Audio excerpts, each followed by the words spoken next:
What could you do to protect your pets if you're sick or injured? My product, Save My Pet ID tag, helps you ensure that your beloved pets are safe and well cared for, even when life isn't what you expect. Now, our special guest has been dishing out great advice and how to bring out the best in our pets for decades. She's a major, major health ally for dogs and cats all over the globe. She is forever, yep, I said forever, focused on expanding pet knowledge. Her latest feat, it is a must-get book. It is called Yin and Yang 2.0, Nutrition for Dogs. Please welcome to our show the renowned holistic veterinarian, Dr. Judy Morgan. Welcome, Dr. Judy. Thank you so much. So happy to be here. All right. We're going to get this party started. Folks, I got the pleasure of meeting in person Dr. Judy.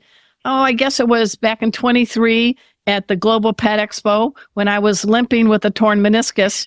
I'm happy to tell you I now have a new fake knee and I am back to walking, running, playing softball, taking my dogs for walks. It's been a miracle. But when I met you back then, you created a new pet day of the year, something to add to our calendar. And I want you to tell everybody first, what is June 22nd mean every year? Why should we be paying attention?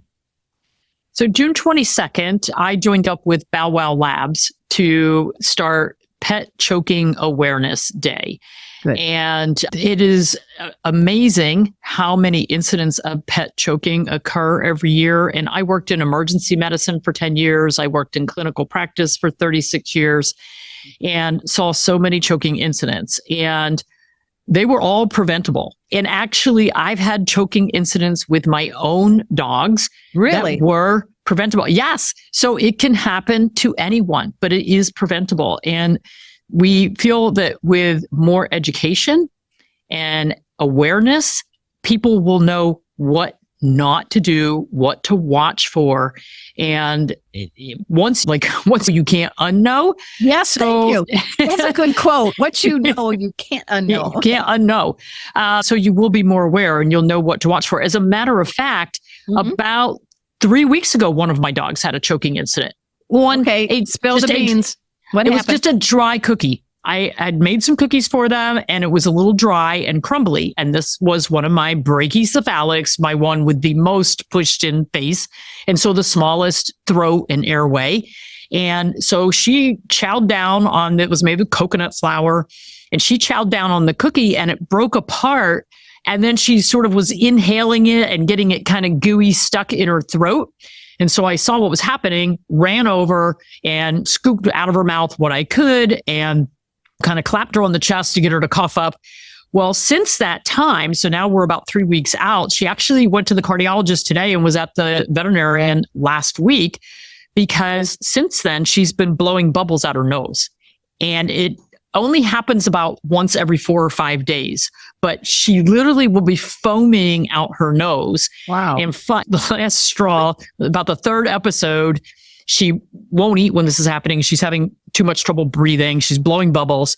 And so I'm running around the house trying to wipe her nose to keep her airway clean.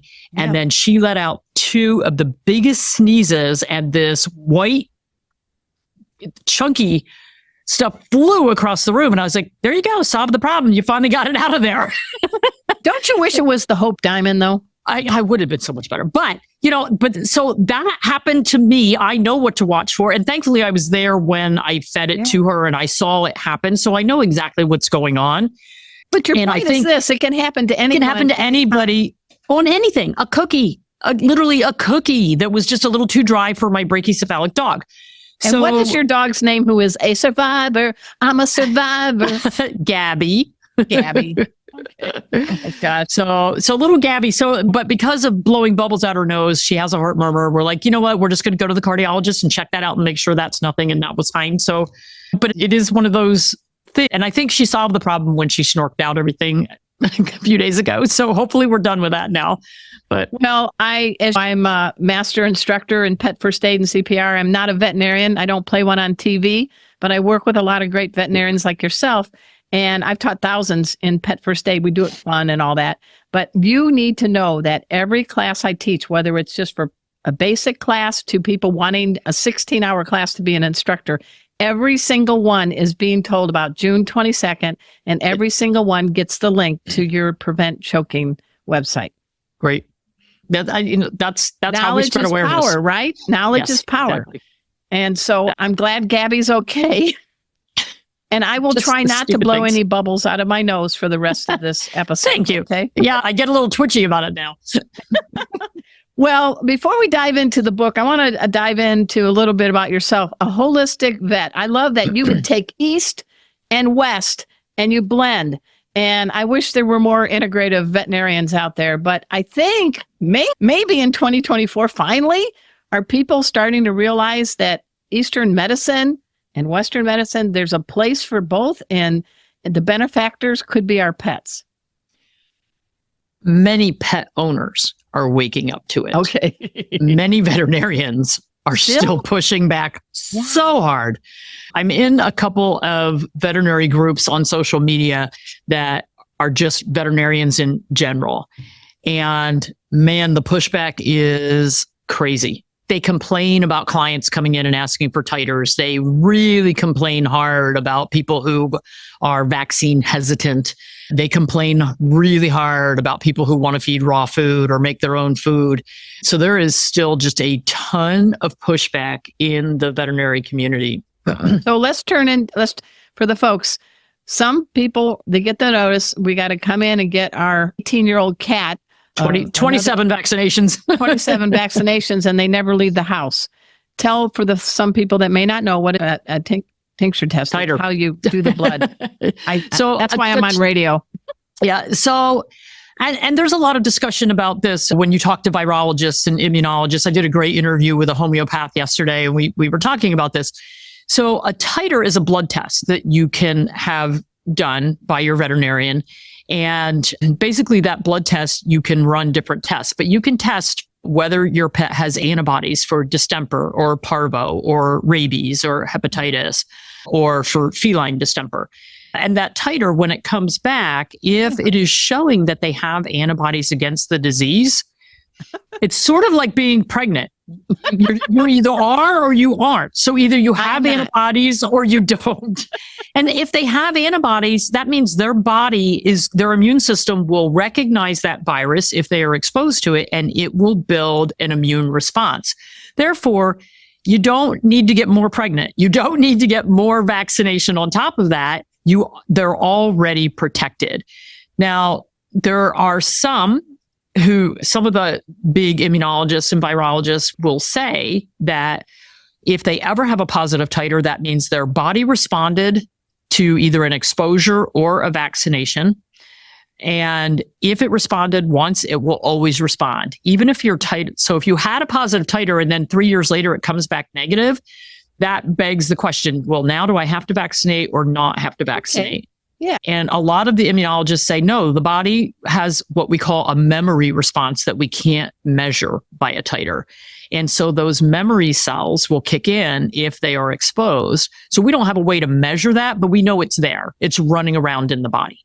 So they will still respond. But if you need to show proof that your pet is protected in order to get into boarding, daycare, grooming, training, whatever, a titer is a really good way to say, I don't want to give them more vaccines, because the more vaccines we give, the more autoimmune disease we see, the more allergies we see, the more inflammatory bowel disease, arthritis, kidney disease, you name it.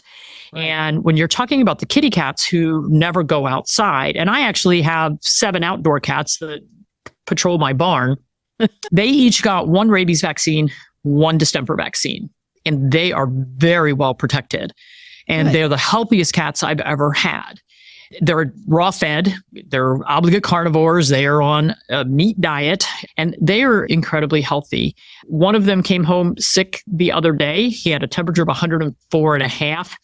And so I put him on sub-Q fluids, and I gave him an anti-inflammatory for 2 days, kept him in the house for 4 days. He's out hunting with the rest of them and just as happy as can be.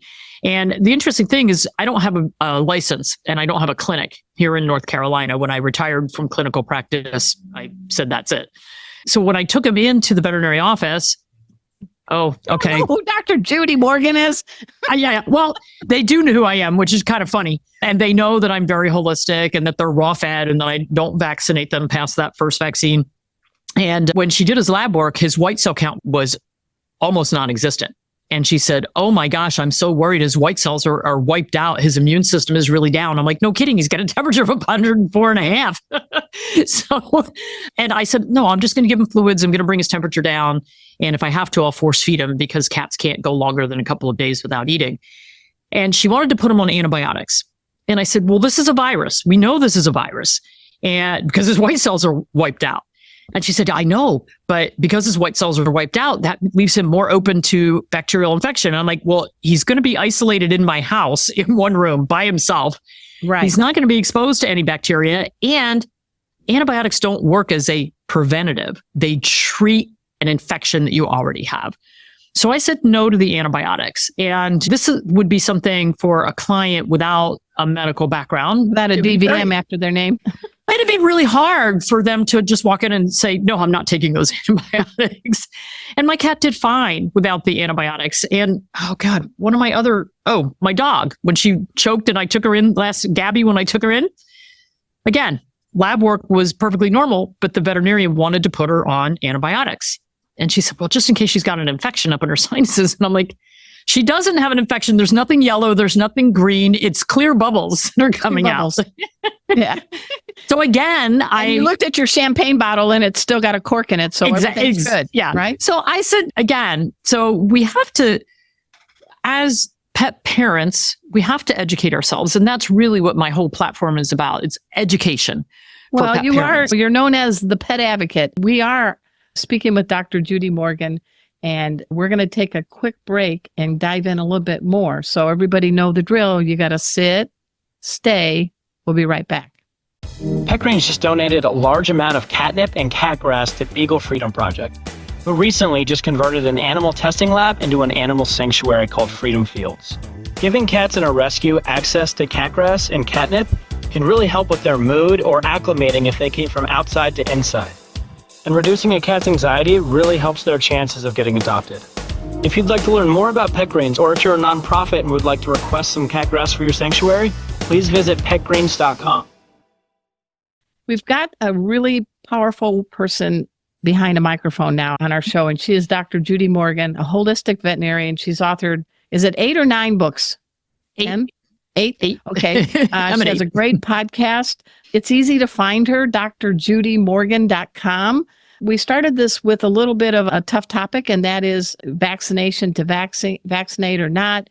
And knowledge is good medicine, as you will say. But food is such a fuel. And years ago, I worked at Prevention Magazine and Rodale Press, and I got to learn a lot about, I wrote herb books, and I got to meet Eastern medicine folks. And there's part of this globe, Dr. Judy, that has been using Eastern medicine for hundreds of years, thousands. Well, I was trying to be dramatic. But the point is, here is somebody like you, born in New Jersey. Not exactly the holistic capital of the world. No, not at all. But that begs the question.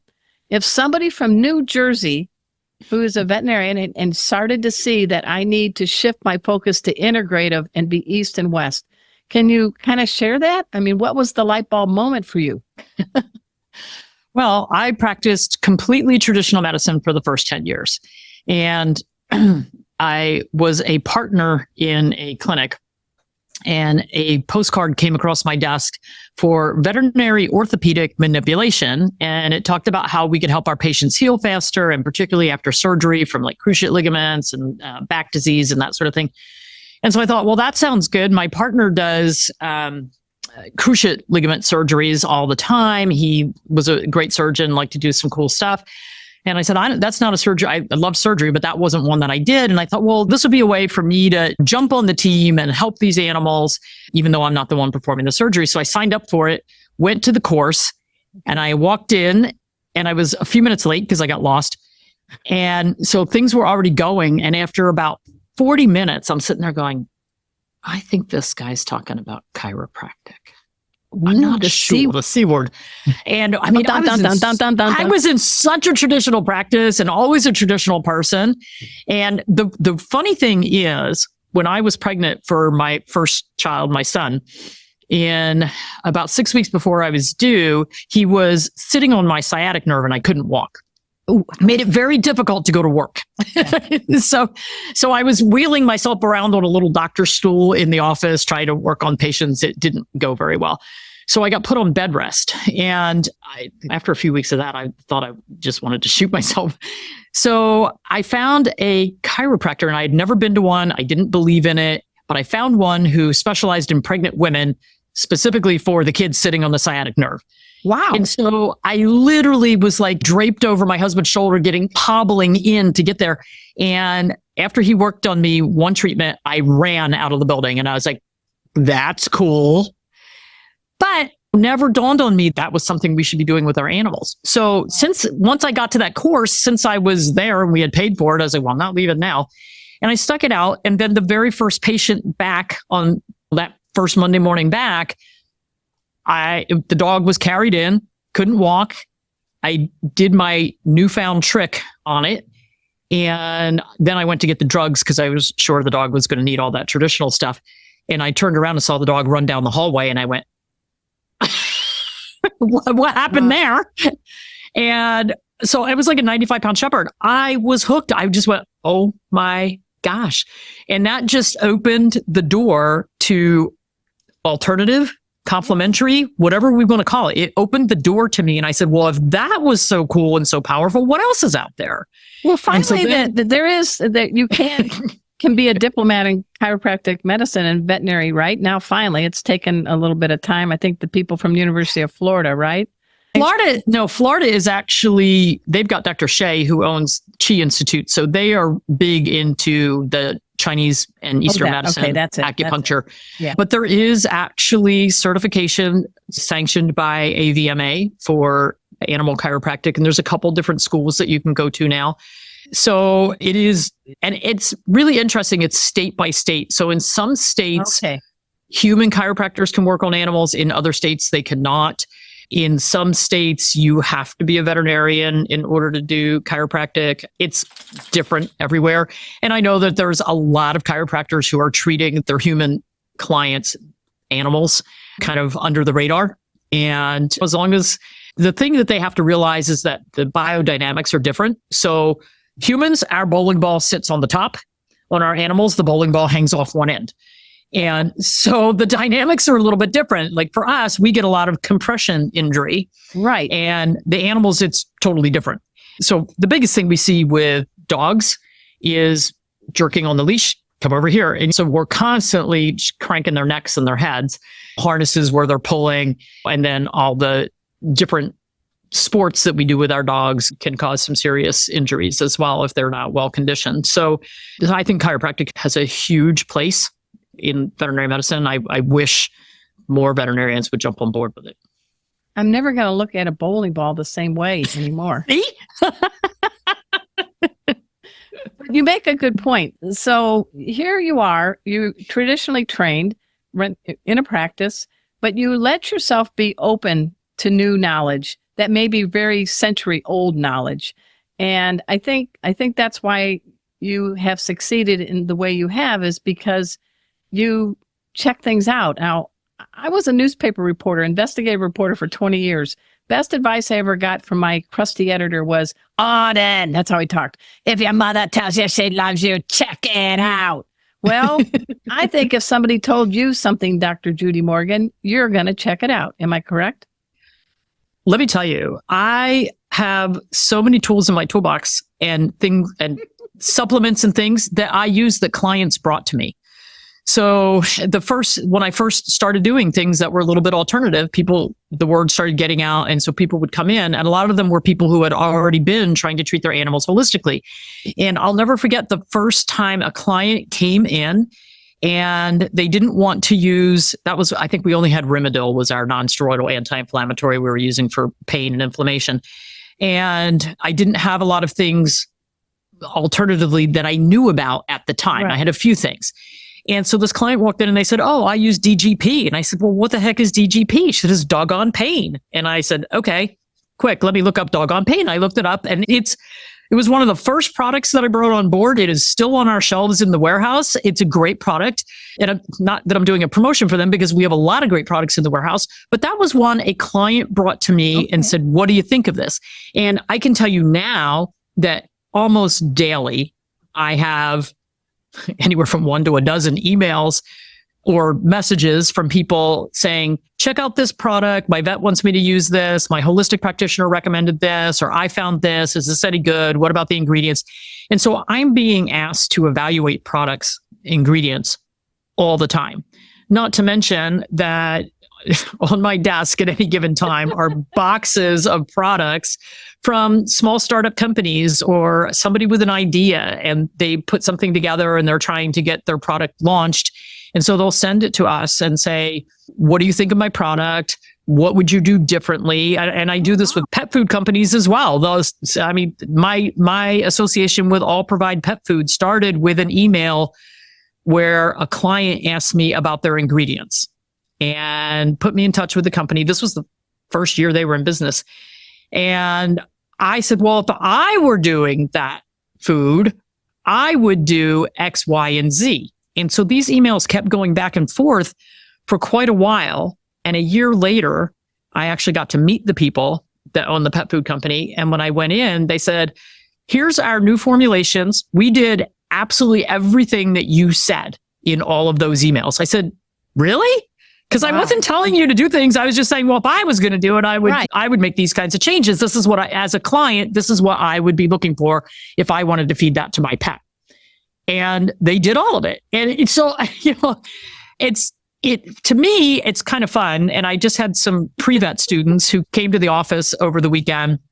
They wanted to take a tour and learn kind of what we're doing. And they're very much into the holistic thing. And so when they came in, I said, they said to me, "Well, who decides now whether a product gets onto your website? Like, who makes that decision?" And I said, "Well, the final say is always mine." But your name's on the website. Yeah. But my daughter is the COO, and she's an engineer, and she's brilliant. And she has gotten so good. And actually, most of the people that work for us now, they've gotten so good at reading these labels that a lot of times they'll look at the label and it doesn't even make it to my desk. Hey, everybody. We're speaking with Dr. Judy Morgan. You got to check out her website, drjudymorgan.com. She does a lot. She writes books. She analyzes. She's a trailblazer. She's a trailblazer because she's a pet advocate, and she's also an advocate for pet parents. So we're going to dive in. We've been teasing her, but we wanted her backstory. And when we come back, we're going to learn a little bit about her latest book. And it is called Yin and Yang 2.0, Nutrition for Dogs, subtitle, Maximizing Health with Whole Foods, Not Drugs. So, everybody, stick around, stay. We'll be right back. Hey, have you heard? Four-Legged Life has a new digital newsletter. Here, let me show you how you get yourself subscribed. So you just type in Four-Legged Life, and that'll take you to the website. There we go. And this magic thing just appears, and you type in your email address. I'll use, let's see, how about coolestdogever@gmail.com. That's me. And then you just click on this thing here. There you go. It's the new digital newsletter from Four-Legged Life. Get subscribed today. I have one of my all-time favorite veterinarians on the planet right here, and she is Dr. Judy Morgan, and she is a holistic veterinarian, and she keeps going. She's like an Energizer bunny. I don't think you ever run out of energy. So years ago, for those that can see this on my YouTube channel, show your original book if you have it handy. Well, my very first book that I wrote was From Needles to Natural. That was in 2014. Okay. And so the 8th book just came out. But in 2017, I wrote Yin and Yang Nutrition for Dogs, Maximizing Health with Whole Foods, Not Drugs. And there are 2 dogs wearing French berets, folks. Actually, his is a little Chinese chef's jacket, and hers is a little like old lady apron dress. Okay. So they're dressed for cooking. Are they your dogs? Well, they were? have both passed, unfortunately, but that's Myra Sue and that is George. George just passed in September at the age of 17. Wow. So, and he had all kinds of issues, but he was just the happiest little camper in the world.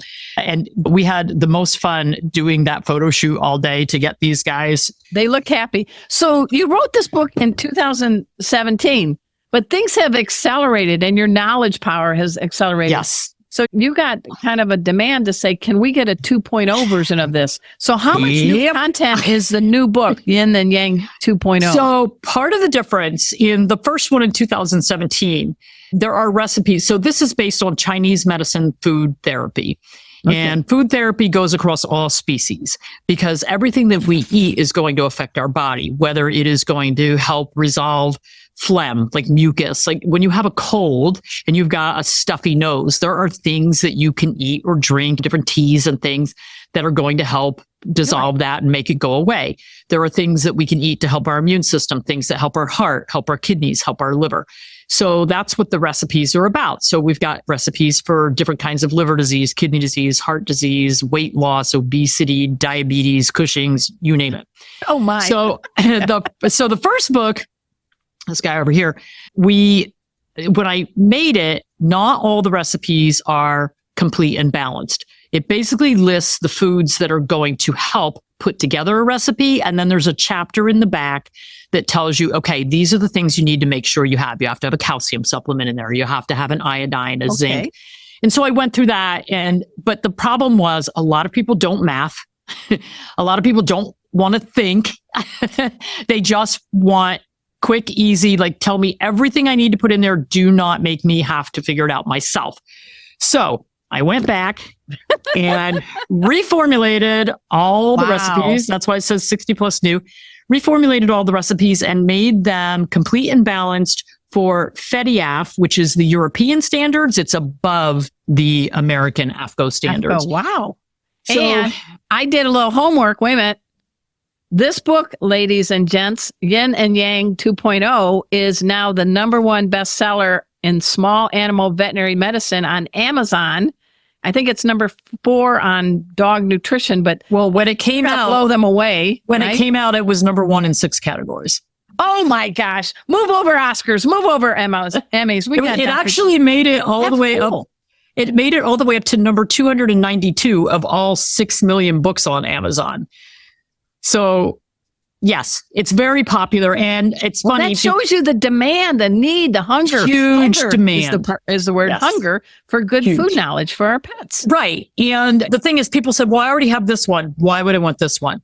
Well, not only is everything now balanced, but I did an even deeper dive into the Chinese medicine. So besides figuring out your pet's their Chinese medicine personality, what element they are, and that tells you a lot about where their strengths and weaknesses are going to be, both emotionally and physically.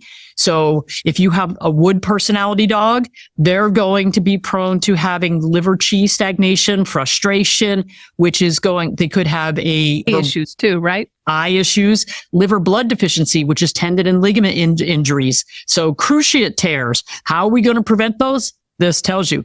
Well, let me say before you, because I want people to know how you set up this book because it's brilliant.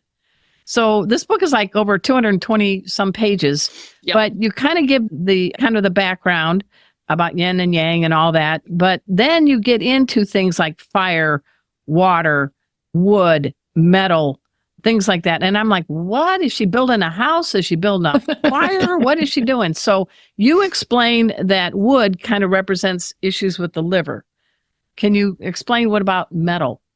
So metal is lungs and large intestine. Every element has a season, a color, and a organ system that it is involved with. Wow. So the color for metal is white. So if we have a metal personality, they're the ones that like all their ducks in a row. These are the dogs that are really good at doing obedience because they like to follow the rules. Like, just tell me what the rules are. I'm going to do them. If you don't tell them what the rules are, they are so confused. It's really a problem. And that's how you get them out of balance. Earth animals, they're the big, slow, fat yellow lab. Earth animals tend to be round, and yellow foods are what feed them. So if they're too obese, well, then we've got to kind of tamp down their earth a little bit. And how do we do that? And well, we keep can, that pancreas from getting in pain. Exactly. And we have lots of pancreatitis recipes in here because that's a big problem. Okay. So each element has its own organ system, has its own season. And when you know the seasonality, so wood is spring, the color that goes with it is green. So the new green leaves, the new green grass. So it's easy to remember. That's associated with the liver. Well, the liver is very commonly associated with eye problems and with seizures. So when spring starts to roll around, if we have a liver animal and everything is in too much excess because that's their season, their seizures might ramp up, their conjunctivitis, their ear infections, their anal gland problems might be worse in the spring because that's the season when it's at its peak.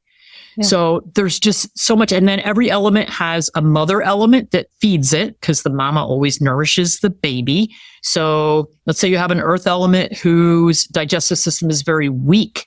Well, we can feed the mother element and the mother element will nourish the child. We also could just feed the child. If we have an element that is excess, so it's got too much stuff going on, like that wood element, if it's in excess, well, then we feed the grandmother to it. So we go back 2 on the cycle. We feed the grandmother and the grandmother disciplines it and says, no, you stay in place. So all of that is explained in here. And so we talk about if your animal is showing these symptoms, and there's little charts to tick off that. So you fill it out and you go, oh, look, oh my gosh, we've got 10 in that category and 1 everywhere else. Well, I guess this is where our problem is. I'm not a veterinarian and your readers may not be, but you also recognize the importance of having knowledge, but also being able to explain it. And so we have more resources on the website, and in the back of the book, we have a whole bunch of resources available, different websites to help people. For people that want yin and yang type nutrition, like you want to help feed your animal, right, in a balance, but you don't want to make your own food. There are also, I think, 3 or 4 different pet food companies now that make different element diets. One of them is my line. It's called Constitutions, made by All Provide. And so there's a lot of information on their website that also talks about when you would use each one of the diets. And it's really interesting. I had one person, she said, oh, my dog is a wood element, so I bought the wood diet thinking that was what he needed. Well, come to find out, no, her dog actually was too excess in the wood. It had too much going on. Yeah. And so when she fed the wood diet, the dog got loose stools. And she said, I went back and read stuff again and realized, no, I actually needed to calm down the wood. So she bought the metal diet because metal is the axe that chops down the tree. Yeah. She bought the metal diet, everything calm, everything perfect stools, the bowel disease, everything was then fine. So it's so powerful. And the great thing is, like, if you screw it up and you pick the wrong one, it's just food. You're what's the worst if they're already excess, you might make them a little more excess. If they're deficient, they might get a little more deficient. But, you can see pretty quick changes. Yeah. We're going to take a quick break and we're going to wrap up with Dr. Judy. She's been very generous with her time, and I'm never going to look at the Tin Man the same way now in The Wizard of Oz. But everybody, please go to her website, drjudymorgan.com. Sit, stay. We'll be right back. Pet Greens just donated a large amount of catnip and cat grass to Beagle Freedom Project, who recently just converted an animal testing lab into an animal sanctuary called Freedom Fields. Giving cats in a rescue access to cat grass and catnip can really help with their mood or acclimating if they came from outside to inside. And reducing a cat's anxiety really helps their chances of getting adopted. If you'd like to learn more about Pet Greens, or if you're a nonprofit and would like to request some cat grass for your sanctuary, please visit petgreens.com. One of my personal heroes is here, and it is Dr. Judy Morgan.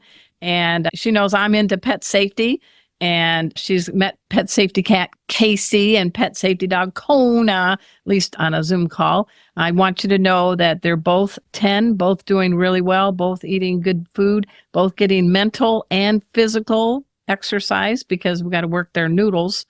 Do you sleep? Depends.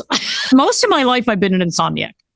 Oh, really? Really? Mm-hmm. Yeah. Do you get some of your best ideas while you're horizontal Yes. in bed? I do. Yeah, somewhere between 2 a.m. and 6 a.m., all kinds of Creative. The problem is whether or not I remember it when I get up in the morning. So when you're not saving the world through food and good knowledge on a good traditional Chinese medicine, what does Dr. Judy Morgan do for fun? Oh man, I love travel. Okay. I love places. well, I used to love going to the Caribbean, and I that was on my vision board this year, and we had to cancel it because my mom fell on our trip out west to do all the canyons.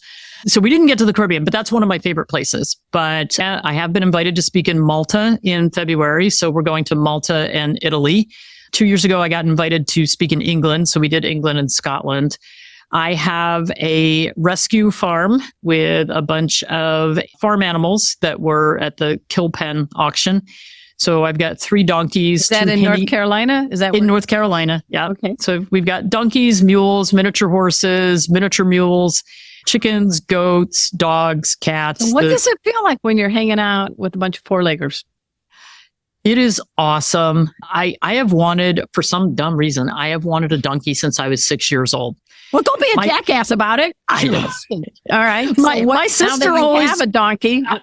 My sister always wanted horses, and so just to be different, I was like, so I collected donkey statues and stuff.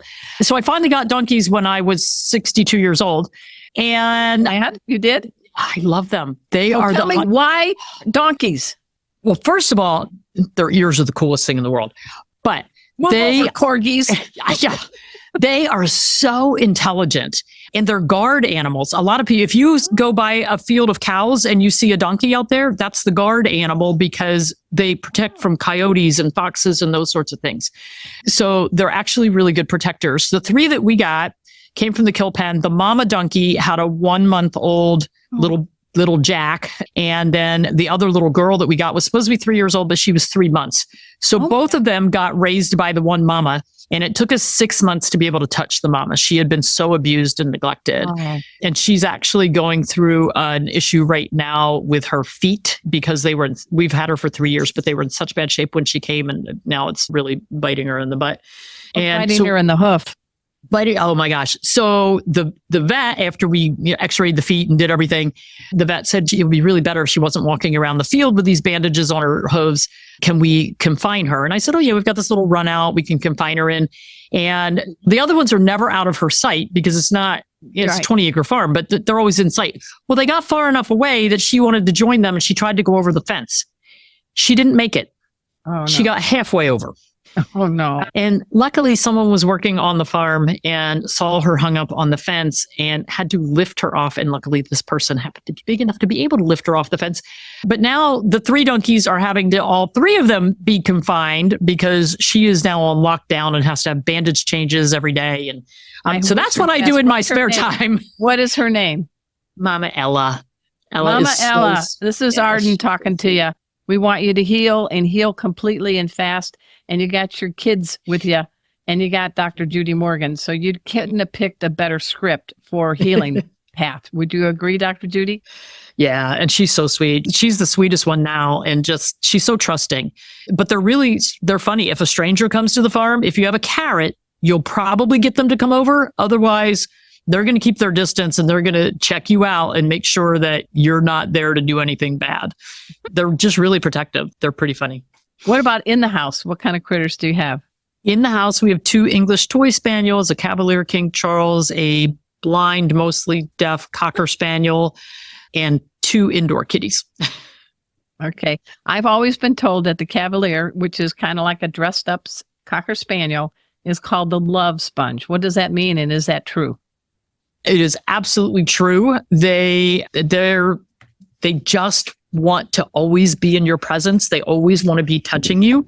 So this little guy is Forrest. That's by And the cover of the Yes. cover of the book is On the cover of the book- 2.0 Nutrition that's for Forrest. Dogs.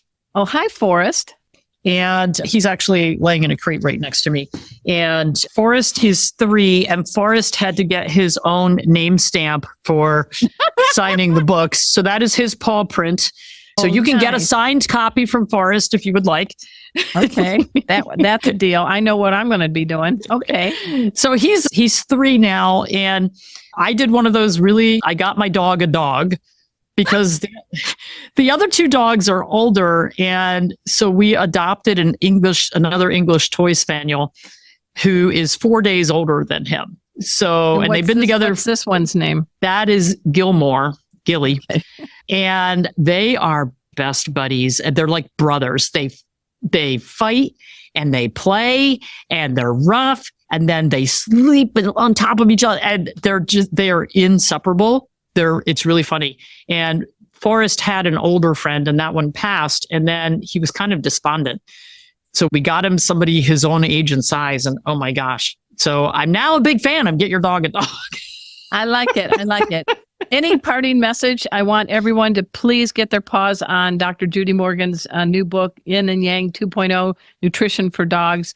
What's a parting message you could give us two-leggers, us humans? Raising Naturally Healthy Pets and Keeping Your Pets Naturally Healthy, my other 2 books.